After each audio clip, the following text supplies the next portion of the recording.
if you're a knitter who's ready to expand the range of yarn you're working with and try out some more rustic, earthy yarns, or if you're just a lover of more traditional wool, I have a recommendation for you. This yarn is called Peace Fleece, and it's one of my favorites, not just because of the feel and the look of the fabric that it creates, but because of the story behind it. Peace Fleece was founded by a couple named Peter and Mary, who moved to Vermont in the 1970s to live close to the land. During the 1980s, Peter was able to travel to Moscow, and during the threat of the Cold War, he met with one small family of sheep farmers, and he thought to himself, what could bring people together more than yarn?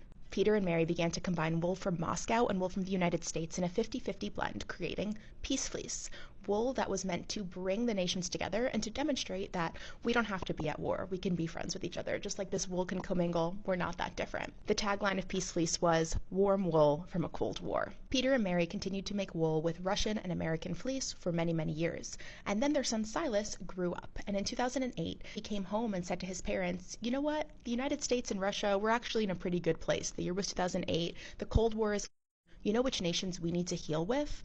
The indigenous nations of America.